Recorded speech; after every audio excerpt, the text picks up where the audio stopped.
In a world where powerful new handhelds seem to launch every other week, looking at you, Neo, staying current, let alone affording them, can feel pretty damn impossible at times.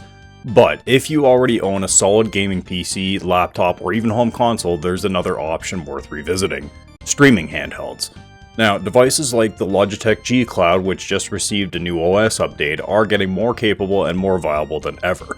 With a decent Wi-Fi setup and a good GPU, the experience can actually beat what you'd get from a Windows-based handheld at a fraction of the price.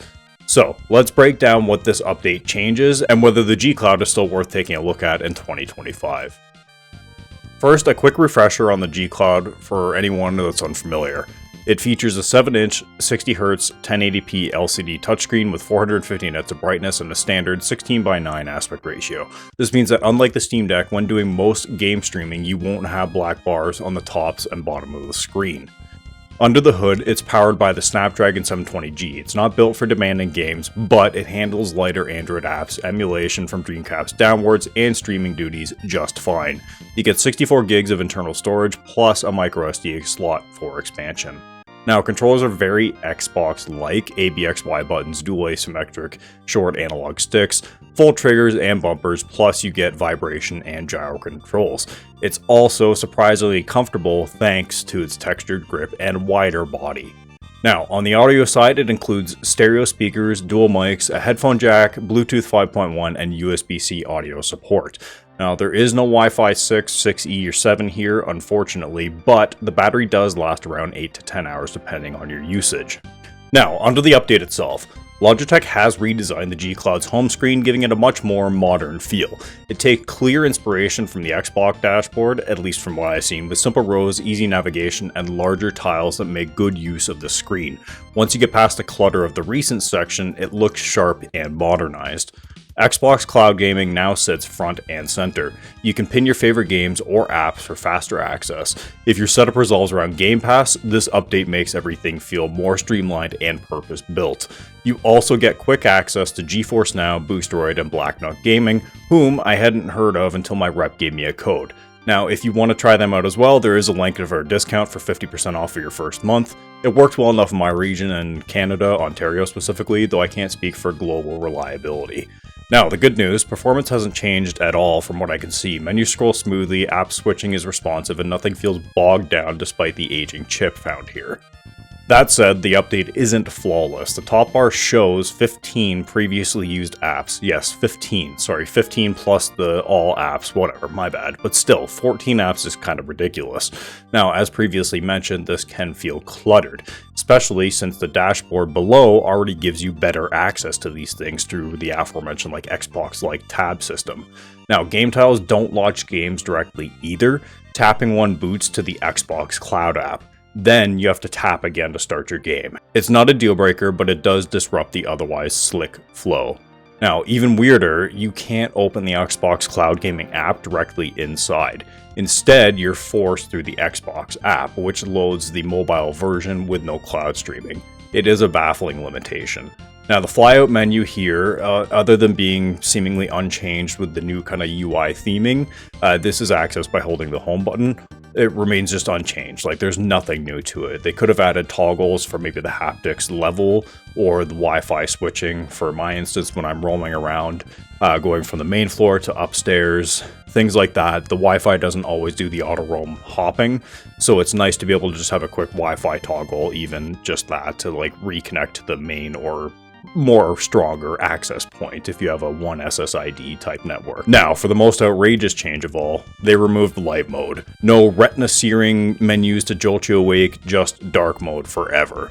Now, I know I am in the complete minority here, but if this does enrage you just as much as it does me, you can direct all of your complaints to Logitech's dedicated inbox, gfy@smd.com. Jokes aside, this update is a real step forward. It does leave room for improvement, but what they have built here is a massive change for the good, I think. When they start to implement their other streaming services like GeForce Now just as tightly as Xbox is, this will be the streaming handheld to get with the UI to back it up, especially for the prices that you can get them now, new and even used. Now, moving into the condensed pros and cons, while more so focusing just on the newest update, not the hardware itself. So for the pros, we have a modernized home screen UI. and the Xbox Cloud integration is fast and clean. There is also solid responsiveness despite the older chip, and there's still great ergonomics and build quality. That's just something on the handheld itself. Cons, no light mode or theming. Again, more so less about the light mode, but more so into the theming options. If you'd be able to add like your own kind of accent coloring or something, just to add a little bit more of a personal touch, that would be welcomed.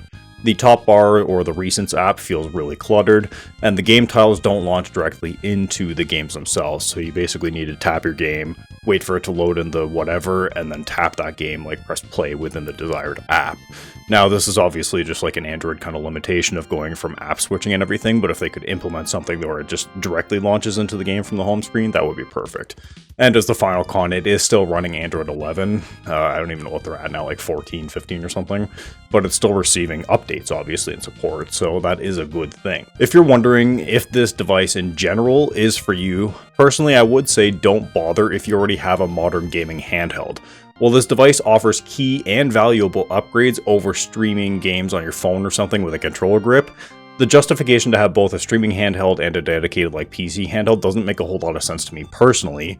But with that being said, there have been people commenting on my previous video, the G Cloud, who also had something like an ROG Ally and bought a G Cloud solely just for the battery life for in-home streaming, like in their bedroom, stuff like that, where they're just kind of casually playing and they could kind of rely on that longer standby time too. So now, if you're already deep into Game Pass or have a solid PC for streaming, the G Cloud makes a lot of sense. Even for people that own just a PS5 or an Xbox, it delivers a lot of valuable and extra flexibility over something like the PlayStation Portal. In addition to Game Pass, you can of course use GeForce Now and most any other sort of streaming service, mainstream service out there. As long as there's an Android app for it, you can do it. Now again, this isn't for people trying to replace a Steam Deck or emulate high-end titles, but for streaming focused use or even just kind of casual Android apps or lighter emulation, it's a solid pick. Just don't expect to play Fortnite or anything like that on this. It won't be a very good time and you won't be able to play it. Now, pivoting back to my original video, I did receive dozens of comments from G Cloud owners saying that they just love it. So there's just a lot of people that really love the idea of a streaming handheld. One viewer even said that they started using it to game from the couch beside their partner rather than isolating themselves in the basement.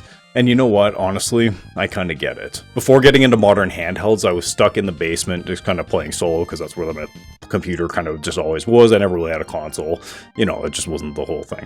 Now, I can actually play and hang out with my wife on the couch or something while she plays something on her handheld and we can catch up on TV shows together, whether we play the same game or not. It's just kind of being that togetherness, which is nice. Now, if that's something you value, obviously that will influence your decision in getting any handheld, but it is something a lot of people do value. If Logitech ever made a G Cloud 2, give it Wi-Fi 6E, slightly better chip just to do like kind of baseline GameCube emulation reliably, 120Hz screen, they'd have something truly special there. Add in Hall effect sticks and that would just kind of be icing on the cake in my opinion. That's it for this one. Let me know what you think of the new update or what you'd want to see in a future model. Leave a comment below and I will try to relay all this back to my rep, any kind of like constructive criticism, anything like that. And as well, are you enjoying the G Cloud in 2025? And does this update just give you like a new kind of sense of renewed newness to the device for you? Or are you just kind of looking for something else at this point? Or are you looking to get into it at the same time for the first time? Now, if this helped or you just enjoy handheld content, consider subscribing. It really does help. And as always, I hope you all have a great day.